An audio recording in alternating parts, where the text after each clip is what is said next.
Episode 2 of the Cool Colorado podcast is on. My name is Michael. I am Chelsea. Here with all things Colorado and most things cool. Not everything can be cool, Chelsea. Not everything can be cool, but hey, we have someone very interesting to talk about. Some may even say legend. Yes, a very cool Colorado story today. An athlete, a motivator, and a guy who is now living here in Colorado. We're excited to talk about that. Also, we got the Cool Colorado contest. You want to try to do this? Ready? Are you native enough? That's right. That'll be coming up with a guy named Zach Baker, the owner of Clear Creek Ski Bikes. Clear Creek Ski Bike. Do you even know people ski bike? Absolutely. It's huge in Colorado. Very cool. We'll talk to him. And we got to start things off, as we always do, with something personal, Chelsea. Something personal could go so many different ways, but this is an experience that I had and you had recently. I've found lately that you can't go through a drive-thru without them messing your order up. Almost never. I mean, this happens to me how often? I would say every single day we go out. Whenever we go through a drive-thru, for some reason, I think at this point, I think they're targeting me. Although today was, perfect order. Really? Yeah. I wish you were with me, honestly. I was like, he would have been so happy. If I was with you, that order wouldn't have been perfect. Maybe you're right. So we're going to the Windsor Starbucks. We go through the drive-thru. We get the triple tall white mocha, no whip, half sweet situation, and the Trenta waters. And we get out. We're heading out to go for a run, right? So we take off out of the drive-thru. We get up the street. We take a sip of our drinks. Of course. Oh, hold on. I have music for this. Wait. That is the perfect music for this because that's how I felt. Then you're on your way somewhere. You're going to a place that you have planned, you're set, and now you have to turn around. Because here's the thing. Some people, Chelsea, they might just drink the drink. They may just say whatever. For $8 a drink, I'm not saying whatever. No. That's crazy. So I go back. You come in with me, so you could be the testament to this. And I let them know, hey, listen, the drinks were wrong. This is happening consistently here. I'm not sure what's going on. I've said this on the podcast. I grew up basically in Seattle. I've been going to Starbucks my whole life. I remember the days of 24-hour Starbucks where you could go any time of day and get a coffee in the middle of the night, and there was like 16 of them open on 18 blocks, like every corner. So I remember the good old days, as I like to think of them. So I go in, and this kid that made the drink, we don't need to say his name, I don't think, but he knows who he is. He's like pitching me an attitude for bringing a drink back. I was so like, my jaw dropped when he called you an ass for simply being like, hey man, my drinks are wrong. Can you remake these? I don't know what to do anymore. I mean, honestly, I literally had, for the first time in my life the other day, I thought, do I just not go to Starbucks anymore? Who has the audacity just to think, hey, you're going to spend like $30 on these 2 drinks and you're going to come back because I made them wrong, but then I'm going to give you a hard time for it. Yeah, it's weird. It was weird. It was weird, but it's not just Starbucks. I mean, they're the high end. Starbucks most of the time gets things right. Have you been to a frickin' McDonald's? Ooh. Or a Taco Bell lately?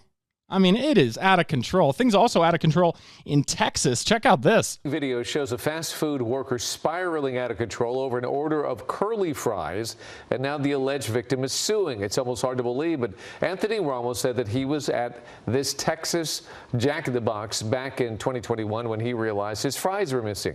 Well, after arguing through the window, you see one of the employees throw condiments and then lean through the window, firing her gun at Ramos. Listen, I can only laugh. That's incredible. Because this happens all the time. People are throwing things at windows. They're yelling at fast food employees. This big woman, this lovely big woman in Houston, Texas, decides to pull her gun out of her waist and just start shooting at the dude. That's crazy.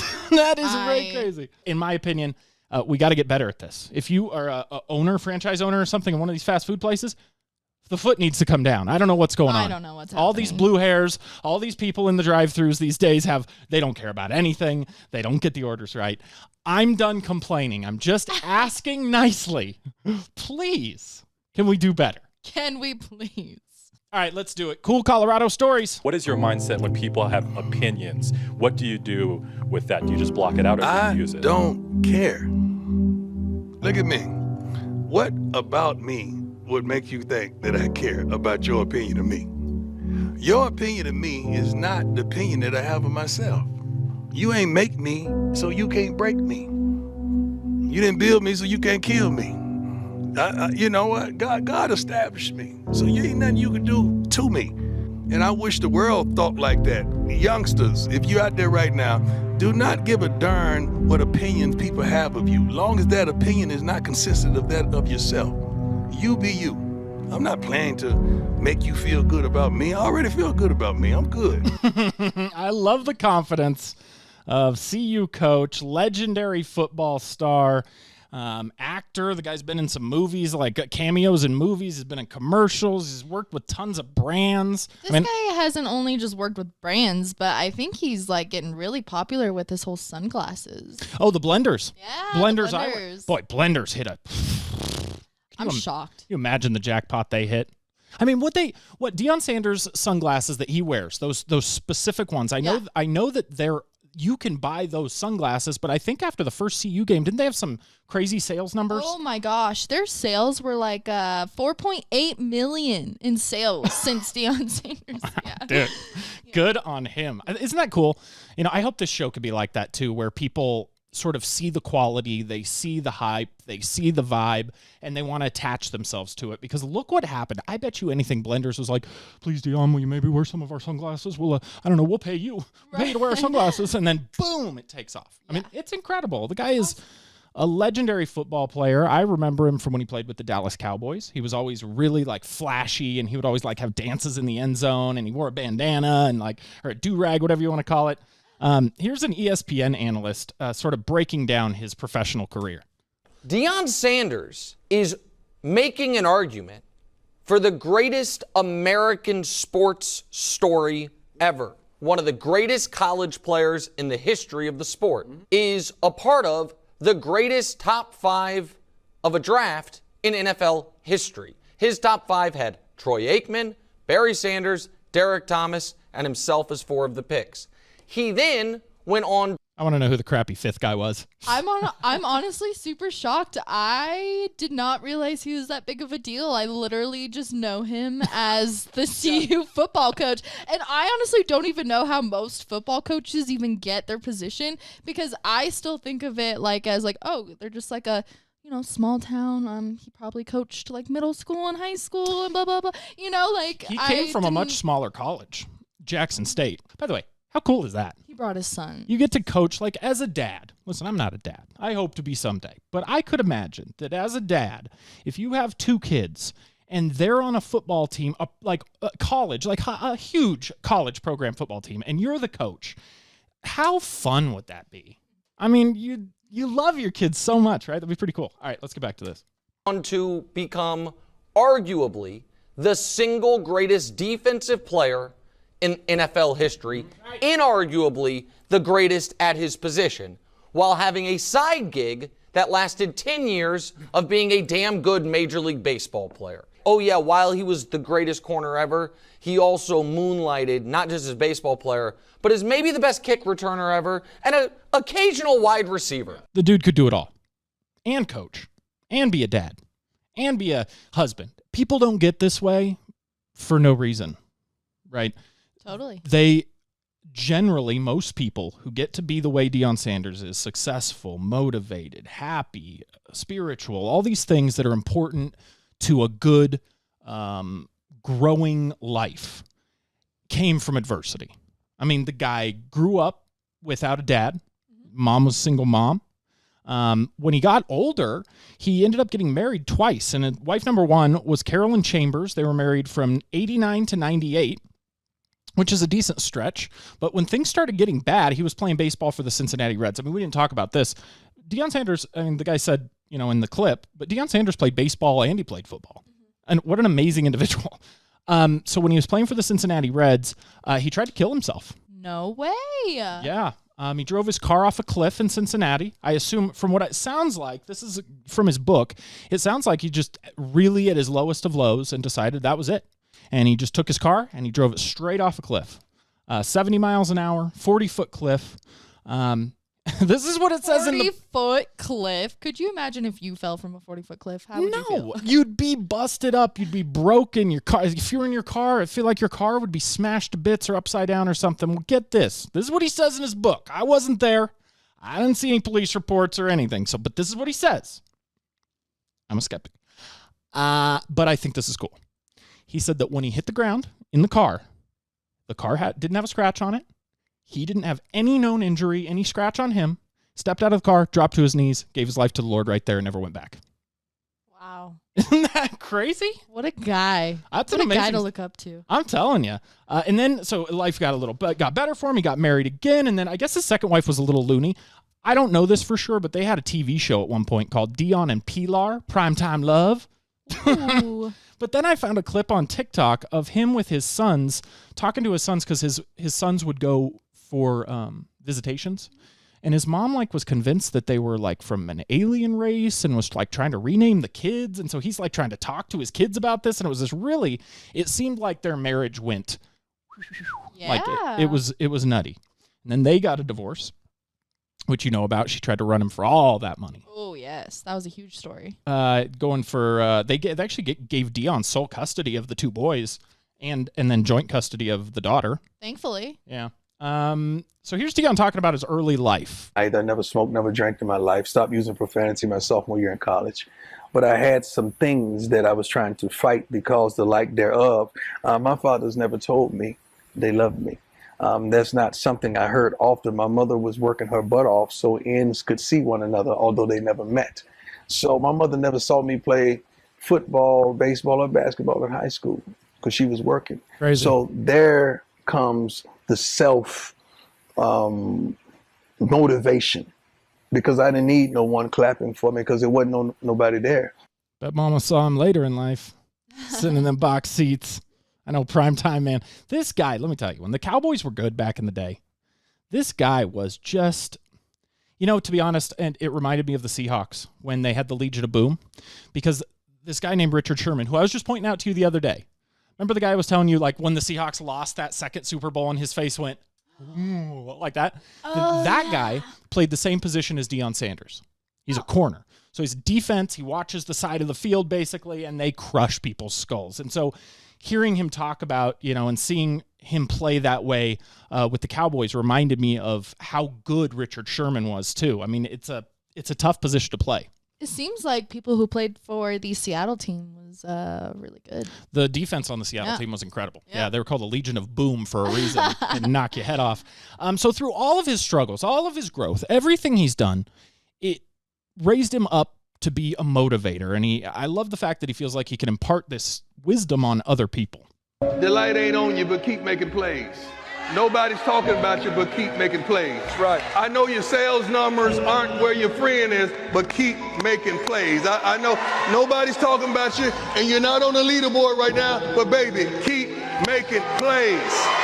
That's so awesome that he says keep making plays, even if nobody recognizes it or anything. It's honestly reminds me kind of like us, and even just being a small business owner, a lot of the effort and the work is put in behind the scenes and not so much, what you see all the time. Yeah, and you just keep going. I mean, he's essentially saying, if you're not getting good sales, keep trying.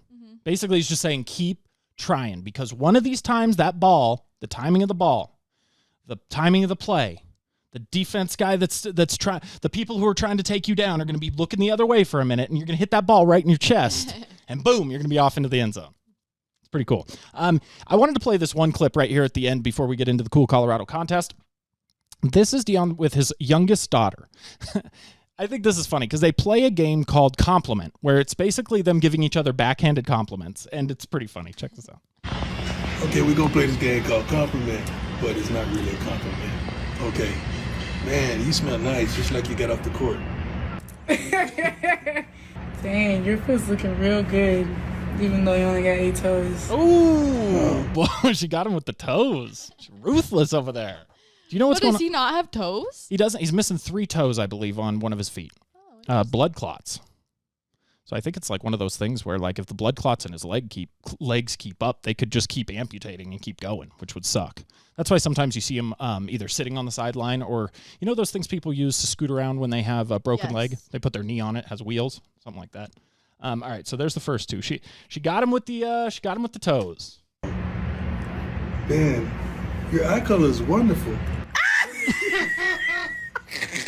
What did they say? Her reaction is so good because she's obviously has contacts in. Yeah. She obviously doesn't want people to know that her eye color isn't that eye color. I like this. I think we should play this game at some point. I think it's All right, so that is our cool Colorado story. A great man, a great motivator, a legend. They took a real big. It depends on when you're listening to this podcast, but they took a big butt whoop in their last game, and so everybody's freaking out a little bit. They were up 29-0 at the half. Yeah. Almost 30 points ahead. The other team hadn't scored even a field goal, That's wild. and they came back, and CU lost the game. They came back and beat them. Isn't that crazy? All right, let's do it. It's time for the cool Colorado contest. Are you native enough? On the phone right now, a man of many talents, a business owner. His name is Zach Baker. He is the owner of Clear Creek Ski Bikes. Zach, what's cooking, buddy? Not much. Just got off of work and excited to play the game. Awesome. So we got to ask you, because we had a guy on last week who you know well, a friend of yours, John, who is a hardcore native. The guy could do anything in the state. He knows every back road. He knows everything, right? Got some stiff competition. You, however, are not from here, and so we could, if you get 3 out of these 5 questions right, you could officially be a native. All right, let's see if I got what it takes. Alrighty, Zach. First question. What's the name of the mascot for baseball's Colorado Rockies? Ooh, that is a good one. The name of the mascot? Correct. I'm going to go with Dino. No, not Dino. It is. It's close, though, Dinger. I mean, All right, so he's 0 for 1. 0 for 1. 0 All right, for 1. but there's 4 more chances. Yes, there's 4 more. There's five questions. So, what 14er is the biggest peak in Colorado? Ooh, I want to say Mount Elbert. Woo! Yeah. All right, well done, sir. All right, he's 1 for 1 All now. right, 1 for 1. You're getting closer to putting that native sticker on your car. The annual Hot Air Balloon Festival that takes place in Colorado Springs near Memorial Park occurs during what holiday? Ooh, that is a good one. I'm just going to take a wild guess and say Memorial Day. Oh, Labor Day. All right.